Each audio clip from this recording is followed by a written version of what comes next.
Welcome to Stunt Stories. I'm Corey Eubanks. Today, I feel like a very lucky man because today I have on the phone with me my good friend, Mr. Randy Hall. Randy, thank you for coming on Stunt Stories. Yes, you are a lucky man, Corey. I normally don't even answer the phone when you call. And you know that hurts my feelings when you do that. Yes. Is this live? I mean, or are you going to edit this and make me look good? I'm probably going to spend a great deal of time editing this to try to make you look and sound bad, is what I'm going to try to do. Yeah, I have no doubt. Oh my gosh. You know, you and I went for a long time in this industry, this crazy, messed up industry. We called the entertainment industry? Is that what we do? Where I think so. we didn't even cross paths for many, many years. No, I had only heard rumors about you. And those are some of the best years of my life. Yeah, I can't agree anymore. And by the way, the rumors I can't share on the phone, so Oh, because they were kind of a negative tone. I'm just not going to share them. Okay, well, good. I'm glad. Yeah, because you know it's funny. I would hear rumors about you as well. There's you, Vince Dedrick Jr., Gil Combs. You just hear about these super tough guys, and I'm like, well, gosh, I hope they're friendly when I meet them.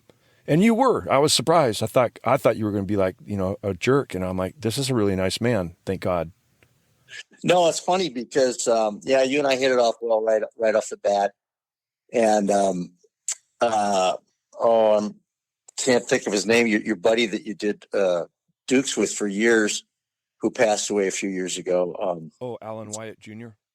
Alan Wyatt Jr. Heard his name all the time.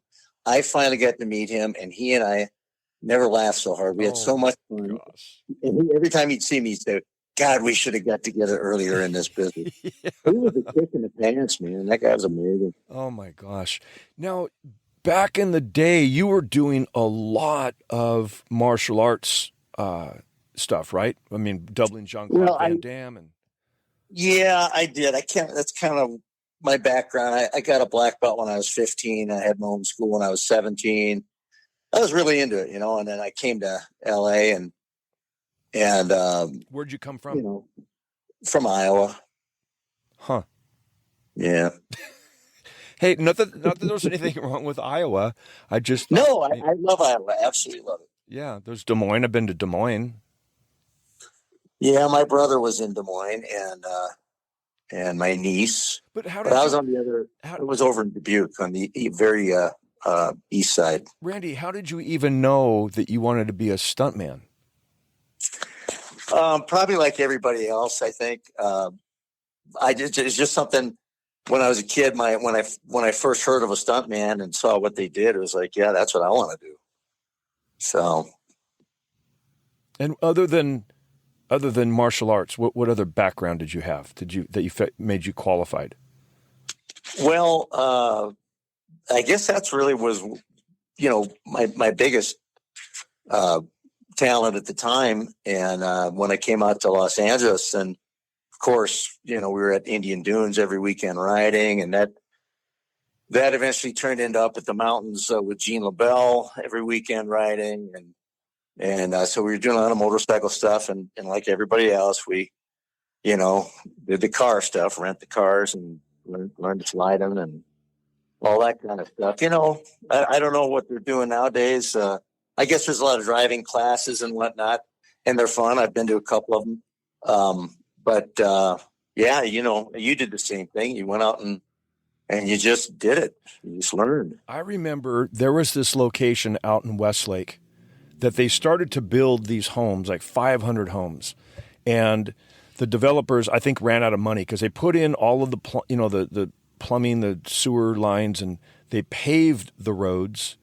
But they never started to build the foundation for the houses. And it sat there for years. And we would get together and everybody would have a rental car, like 6 or 7 of us.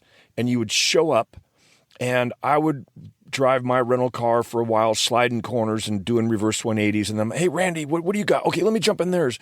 And you and I you weren't there, but it was the other guys. We would switch and everybody got a chance to drive like 7 different cars that day.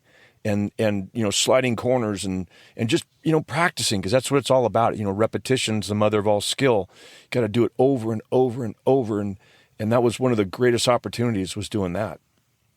Yeah, we weren't that smart to switch cars, but that's a good idea. Seems like a good concept, huh? Yeah, I've got a lot of good ideas, Corey. I just never think of them. And speaking of martial arts, that's another thing about that. You remember Mike Vendrell? Oh, yes. Okay, so this is about I'm going to say 79, maybe. I don't know. We always used, we all snuck into the studios, and remember at Universal, you'd sneak in, you'd go up to the makeup, the main makeup area, and they had every call sheet of everything that was shooting on the lot.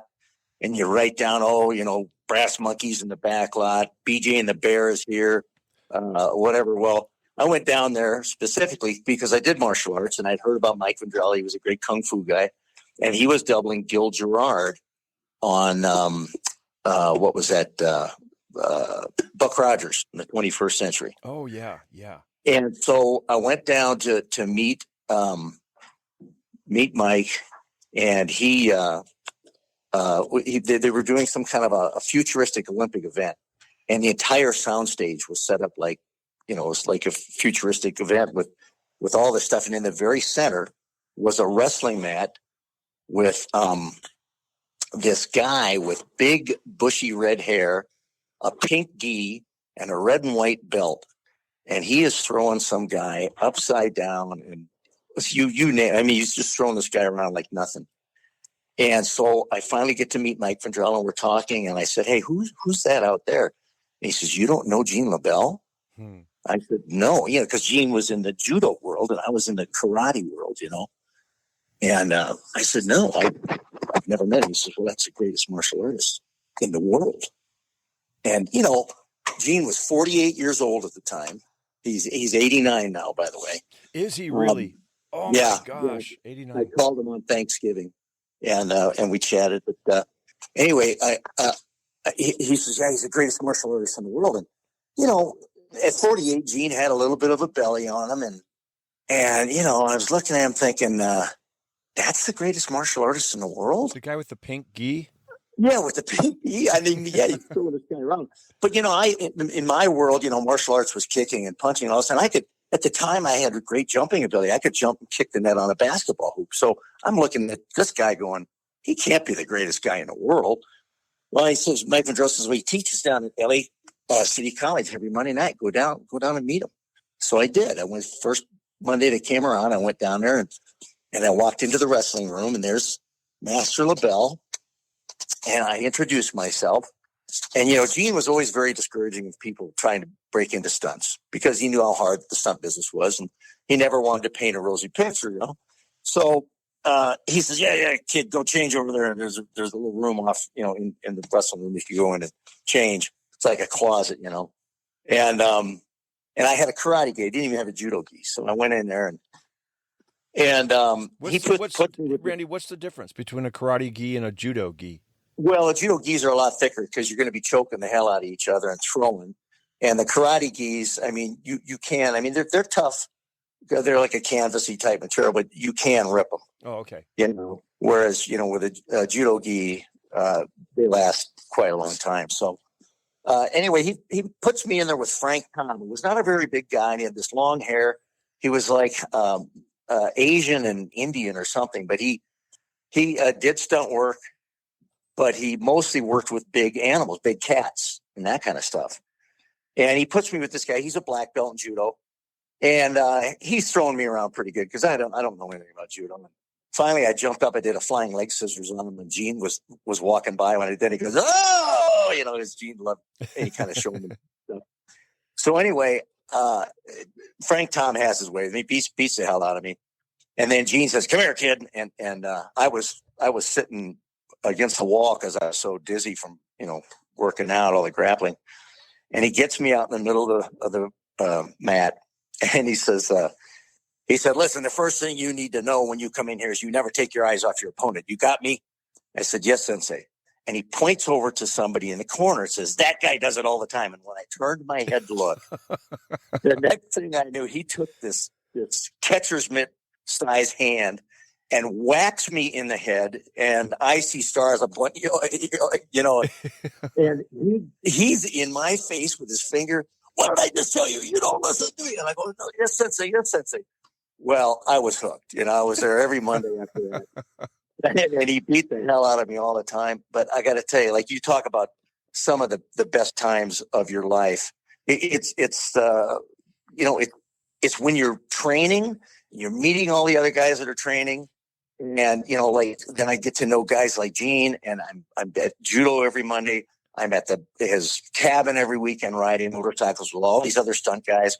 And, so many guys, great riders came up there. And It was like the best time. I mean, other than, having my family and all that kind of stuff.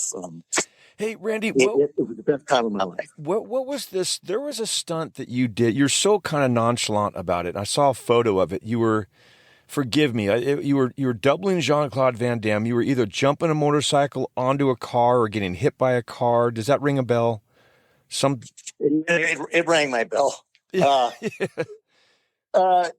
was from Hard Target. And I was fortunate. You know where this business is. A lot of it has to do with opportunities. And Mark Stefanich, who was a really great double, I met him when we did the movie Navy SEAL. He was actually a Navy SEAL, and Bud Davis was coordinating, and he used the Navy SEALs for a lot of the stuff because we were doing a lot of tactical stuff. And when Mark came out, he wanted to, he pursued stunts, and he was amazing double for Jean-Claude Van Damme. So he was doubling him, and he was out messing around on the motorcycle, and I don't know if he looped it or something, but he went down, he broke his wrist. So I got this call from Billy Burton, and he says, "Hey, can you stand on a motorcycle seat and run it straight into a Suburban and go over the top of it?" And I said, "Yeah." That's what it was. And then he says, "And then can you jump off this bridge 30 feet to a moving train?" I said, "Yeah." Oh my God. And he said, "Pack your bags. You're going to be here for a couple of weeks in Louisiana." Right. So, where was I going to go with this? I want to know about the 30 feet to the train. Did you do that? Yeah, it was. I'll tell you what, Corey, it was old school stuff. Yeah, and you weren't on any kind of a descender or decelerator. Oh, no. And what we did, we built a box catcher inside the train car. And the weird thing is, and then it was with Heather Burton. So I'll never forget this. So Billy brings us over to the place where we're going to do it. And you walk over and you look down, and it's 30 feet. And you go, "Yeah, that's high." To a moving train. And then, it looks like, yeah, this is going to. Or first, you're on the inside of the overpass, so you're looking down. It doesn't feel that bad. Then he says, "Hey, why don't you get out there on the grate? There's a little, grate that she and I were going to stand on." So now you're standing there with nothing between you. You know the way it is, all the different sensations and feelings you go through. And you're like, "Okay, that's a little more serious." Then we pulled the train in. That made it about 8 feet closer. And you go, "Okay, this isn't going to be so bad." And then it's like, okay, well, the train's going to be moving, so you got to time it. And those old trains and stuff, it takes them a half an hour to back it up. Yeah. Because they got to back it up a half a mile or whatever, so that they can get their speed up and try to keep it consistent. So I had been told, and I don't know if you've ever heard this, but I've been told that the human body falls about the same rate as a piece of fruit because of the weight to mass ratio or whatever. Have you ever heard that? Yes, I have.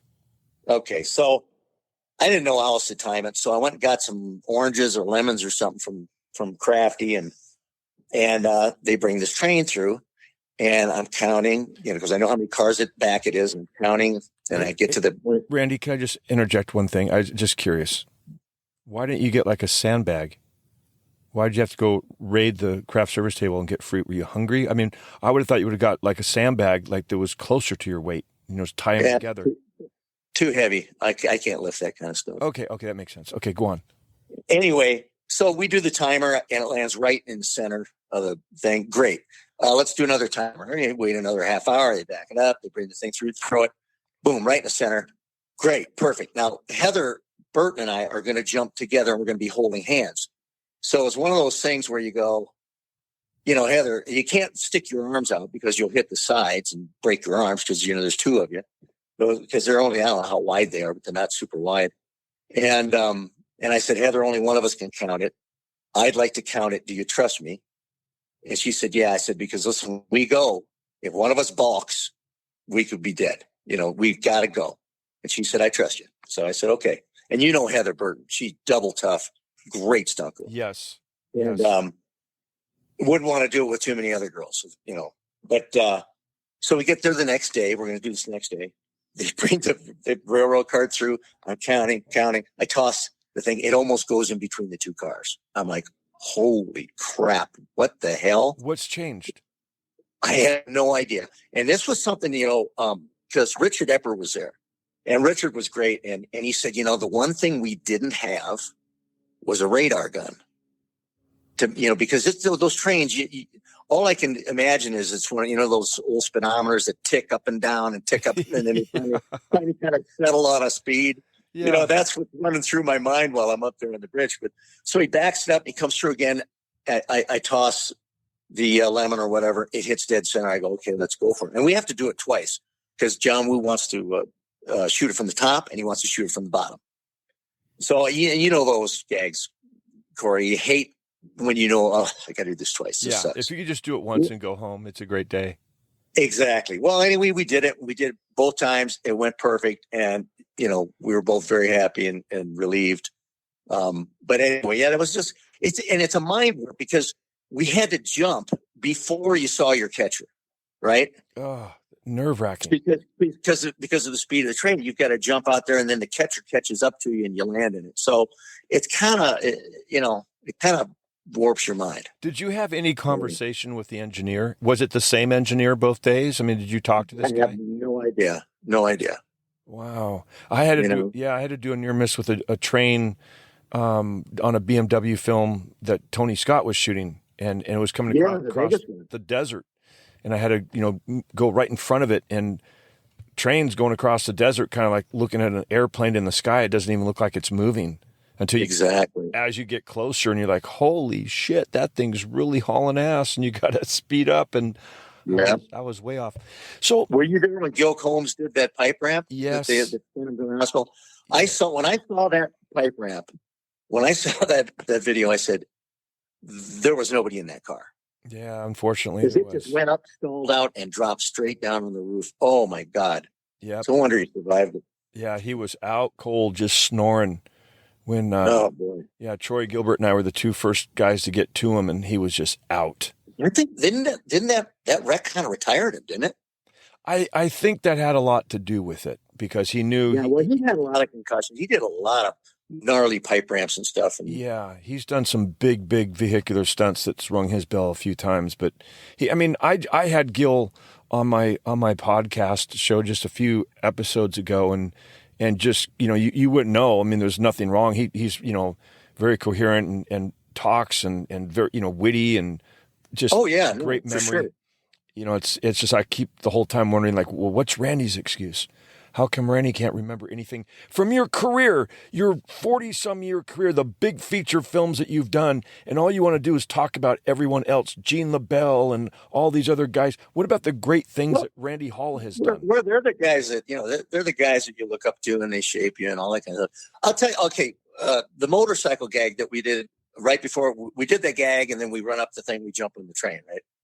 Or I did the motorcycle stand on the seat. Yeah, let's talk about that. Suburban. Yeah. I'll tell you a couple things. Number one, the guy driving this, the Suburban was Frank Rosati. Okay. Now there's a guy, double tough. I used to hustle him when he was ran the Hulk, and you remember what he was built like. I mean, he looked better than Lou Ferrigno. Yeah. I mean, oh my God, he was amazing. But anyway, so it was so cool to do a nice gag with someone like that. And he gave me one of probably the best compliment I ever got in the film business came from Frank from that gag. But anyway, so we're going to do this gag and we're supposed to both do 15 miles an hour, right? That's what Billy Burton's coordinating. He wants us to do 15 miles an hour. And Frank kept coming up to me, for about a week or two saying, "Hey kid, we don't have to go that fast. That's fast." He goes, "No one's going to know the difference if you and I each take a couple mile an hour off." And I was going to go, "Frank, I feel good about it. I mean, I'm okay. I'm going to be okay." And he goes, "You're crazy, kid." And he'd come back and he'd tell me. And so, we got the day. I said, "No, Frank, I'm going to be fine." So thank God I had Richard Epper there and John Hately to help with the motorcycle and all the different stuff. And we had a throttle lock on it and all this and struts on it, because when you jump off the seat, you don't want it to sag and absorb your inertia, So all that. Did you replace the back shocks with steel pipes or something, or? Well, I think we just put one strut in. We bolted it in from the top to the foot peg or something. I forget. And then we had these little training wheels on there, which was weird too, because when 15 mile an hour doesn't seem that fast, but when you're standing on the seat and you got these little training wheels and they're kind of a little wobbly and wiggly, it sucks. It was but weird. Anyway, it was weird, huh? Yeah, it was weird. So here we are. Now we're working for Billy Burton, who, one of the best stuntmen to ever put a pad on. But also one of the toughest guys to work for, because, he was legendary for just chewing your rear end out for nothing. Right. Yeah. And I worked a lot with Billy, and he would yell and scream. It was just, it was tough sometimes. So here we are getting ready to do this gag, and I'm at one, we're ready to go. I've gone down, set my throttle lock and it set it for 15 going down the hill, everything. So I turn around, come back, pull the clutch in. So now the motor's going, and they go, "Okay, we're rolling." And all of a sudden the motor goes like that. I look, the throttle lock broke in half, plastic thing, and falls on the pavement. And I'm like, "Oh crap." I go, "Give me that radio." And I go, "Billy, give me a second. I'm having a problem." And you can hear him start, "What do you mean?" And I'm thinking, what the hell am I going to do? Right. So I get an idea. I reach down, I grab the, that little star wheel for the idle adjustment. So I kick it in gear, I had it in gear. I let it out and I start adjusting the idle until I got the idle up. And I'm going on a slight downhill. So I get it. As soon as I see that I've hit 15 at least, I pull the clutch in, I go back and I get on the radio. I said, "Okay, I'm ready to go." And then we did the gag. But I was at that time, I was more afraid of getting my rear end chewed from Billy than doing the gag. From the motorcycle braking that wasn't your fault, because they always give you old pieces of shit to work with. Well, it was, it's a plastic throttle lock. So it's got, when you press down on it, it's got tension on it. Yeah. Well, the thing must have had a fracture in it or something. And it just happened to be at the time we're going to go that it breaks. And I was like, oh my God. I still remember you and I down in San Pedro on that John Woo Hostage, that BMW films that we did. And you got T-boned. You got T-boned so hard. Who hit you? Oh, what's his name? The kid that moved, he moved to Georgia and he's doing a lot of driving stuff. I can't remember his name right now. I really thought, if you wouldn't ask me, I could have told you. Oh my God, he hit you so freaking hard. And that wasn't as high. For some reason, that was a Greg Smurs thing, as you know. And for some reason, they called me the Pinata, because he kept having me getting T-boned by all these guys. That one wasn't a hard one. I mean, he hit me with a truck. And I don't know if you remember, I just to be a smart ass, we're getting ready to go. And I get on the radio and I go, "Hey, don't be a pussy," or something like that to the guy, Oh, did you really? And, oh, yeah, I don't know if you remember that. And we were rolling, we're ready to go. And I got on there, and I can't think of his name right now. Yeah. But anyway, don't hit me like an 8-year-old. Yeah, I give him some crap, And so he hit me good, but the one that was really bad was on Alias. Russell was pushing me out of a parking structure, Solberg. And, we're nose to nose, front end to front end. And he's pushing me out, and Ki Johnson comes out and he hits me. And he's supposed to hit me at 35. And I don't want to go into the whole story and everything, but he ended up hitting me at when he hit me and when I could finally talk again, I asked him, "How fast were you going?" And he goes, "Well, Rando, the last time I looked down, it was 50 and climbing." Oh my God. He T-boned me and hit me on the axle. And it also had a strut over there. And anyway, I don't want to go into it, but yeah, that one messed me up. I was toast for about 2 or 3 months after that one. Do you have a particular stunt that when you go back through your mental notebook of all the stunts that's you would say this was the most dangerous one I've ever done? Was there one that stands out? You know what, Corey? I don't know. I mean, any of them that could kill you, and you know it because you came up.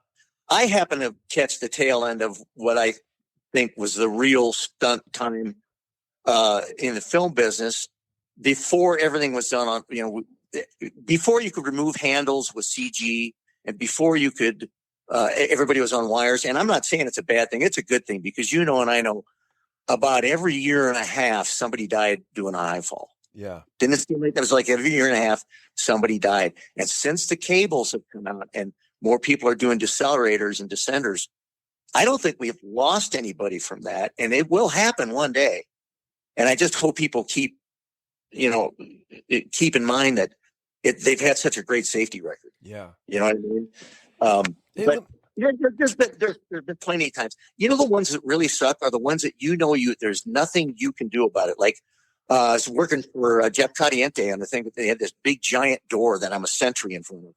And they've got this thing behind it. It's full of primer cord and they got sandbags and all this kind of crap. So they make it hot. You go stand there in front of it as a sentry. And then when you turn and you walk and you just clear the frame, they blow that door to smithereens. And it's the time when they say, okay, we're hot. And you got to go stand in front of it. And you're right in the danger zone. Yeah, there's nothing you can do. No, if it goes off, it's just rip your body apart.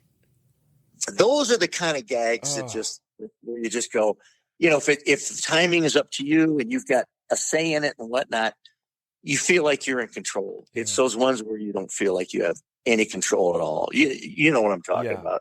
Hey, Randy, through your career, you've fired quite a few weapons, haven't you? Are you going to ask me about Rust? I was going to get your opinion on what you feel is the proper protocol when a gun is handed to an actor on set, so everyone can understand. Those are right. Well, let me just say this. Did you see the Stephanopoulos interview? I did not. I saw some of it. And I'm going to tell you right now, I stand behind Alec Baldwin because I'm not going to stand in front of that guy. Jeez. Oh my God. Anyway, did you just come up with that, or were you waiting? No, I think I read that somewhere, a meme or something. Oh my God. But listen, I'll tell you, and here again, Corey, talking about the safety of our business and all that kind of stuff. We have from to the best of my knowledge, we've lost 3 people to gunfire on the movie set. John Eric Hexum, he had a blank and he didn't know, and probably a lot of people didn't know that just the concussion from, putting that to your head can kill you. Yeah. It did. And as it did, it killed him. The next one, of course, was Brandon Lee, which was a crazy thing that happened where the lead from what I understand, the lead from the dum-dum, which is the bullet that looks real but isn't live, fell out and stuck in the either in the cylinder of the revolver or in the barrel, and then the blank had enough force to shoot that into his stomach and kill him. Yeah, I mean, that was a freak accident. And now we've got this one, which I don't know all the ins and outs. I'm getting bits and pieces, just like you and everybody else is getting. But from what I can tell, from what I hear, the protocol was not followed, because you and I both know the protocol in the film business for firing guns anymore. You've got an armor and they show you the barrel's clean and the cylinders are clean, or these are dum-dums or what. And it's redundant, And so I think they're going to figure out that the protocol was not followed, and that and I hope they don't make giant sweeping safety measures now. Because if the protocol is followed, you're fine. Everybody's fine. Right. You know what I'm saying? And again, so if you're talking about 100 years of the film business going on, and there you've had 3 guns, I'll guarantee we've had more deaths from vehicular problems. You know, somebody in the film industry. into her. Yeah. Yeah. You know, or something else. You know, ladders falling on people or something. You know, so I just hope they don't throw the baby out with the bathwater. Yeah. You know, I mean, it's really, you know, we all know it's. What's your feeling about all that? I'm sorry, what? What's your feeling about what happened on the set of Rust? Well, I know that the protocol was not followed.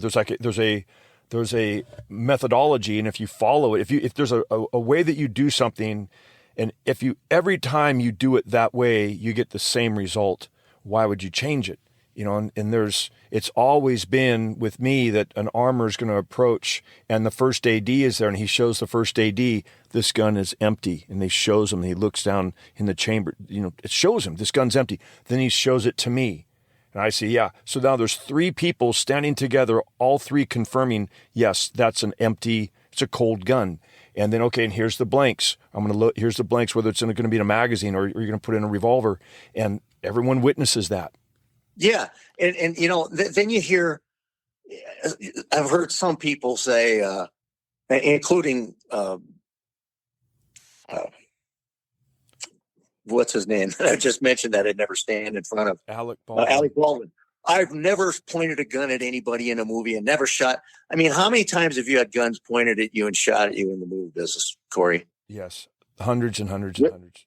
With full blanks, yeah. Full load blanks. I had, when we did Hard Target, their tracking was Jean-Claude. As he comes forward, I come out. He's supposed to pin me with his foot with a side kick. He hits me in the chest, pins me up against this wall, leans over, takes his Beretta, sticks it in my belly, fires 3 full loads right in my belly. On my off-camera hand, I've got I'm holding the squib button. So every time he fires, I'm blowing the squibs, right? Oh, no kidding. Yeah. What did you put on your belly so the blanks wouldn't pierce your skin? We had a really big, thick leather pad. Oh, okay. Really super, super thick leather pad. Went all the way around my stomach, you know. But if he holds it too far above or too far below, I'm going to be in big trouble. But we rehearsed it, and we did this at point blank with full loads. It looked great. And by the way, he was supposed to kick me in the chest. He kicked me in the throat. Oh. I think he wanted to make sure he didn't get anywhere near the squibs that I was wearing, and he didn't. But anyway, so you know, we've had guns pointed at us, and if you take the proper safety measures, you know, everything's going to be fine. Yeah. Hey, let me ask you something real quick. Just give me your honest thought. If you and Jean-Claude Van Damme today just got into a ring and just said, okay, it's an MMA fight, would you kick his ass?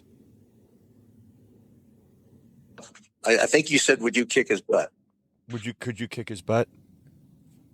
I listen, I go down to in fact, I got to leave here in a little bit and go to my MMA class here in town. The girls are beating me up. Oh, okay. Everybody, so that's a no. That's Corey. Everybody beats me up. It's embarrassing. You know, like I say, I used to be able to jump up and kick the net on a basketball hoop. Now I trip over the painted lines in a parking lot. Okay, I was trying to end this interview on a very high, positive, very impressive note, and I don't think we're going that direction. I think it's just getting kind of worse and worse. I think we should just end it while we can before we humiliate you. Well, I think we've probably already done that. Randy Hall, I love you so much. I can't recall having more fun with anyone on a set, and the locations that you and I have been on in Spain and Austria, and we got to relive those and share those stories with so many people who would just get a kick out of hearing the things that we've experienced together. Well, look at that. How many people have done a back loop in a helicopter? And we got to do that together with the Red Bull. There's 2 pilots that evidently at the time did it. They both worked for Red Bull. One was in Camarillo, one was in Austria. And through our connections with Red Bull and the World Stunt Awards, you know, Dietrich, the owner of Red Bull, was so kind to give us a tour in the helicopter, and then we did a back loop in the helicopter. How many people can say they did that? And how many people can say they stood on the top of the Burj Khalifa. Remember when you and I and it? Oh no, you didn't get to do that, did No, you? I didn't. No, now you're Yeah. just rubbing salt in my wound. You didn't. Hey, could you do me a favor? Could you promise me you'll come on and do another stunt stories with me? Because what I want to do, Randy, right now, you don't know this, but I'm sitting in a rental car in a parking lot in Austin, Texas, outside of my hotel room. I don't have my laptop in front of me like I normally do, and I want to go through your IMDb credits and just randomly pick out shows from way back in the 80s and 90s that you've worked on. I want to talk and have you tell stories about those. So I know you got to go to your slap and tickle class, so I'll let you go. But will you promise you'll come back on Stunt Stories? Oh, do I have to? Jesus, like Please. pulling. Hey, I will. You know what? You should get. Like, I tell you, who's got amazing older stories is Bud Davis. You got to get Bud Davis on there. You know what? Why don't you text me his number? That would be awesome. Oh yeah, he's got. I mean, he's got stories way back with Ben Johnson and all those old cowboys and stuff. Those are epic. Amazing. All right, buddy, listen, I appreciate you so much. And everybody, thank you for listening to Stunt Stories. Randy, I'll talk to you soon. All right, see you, pal. Bye.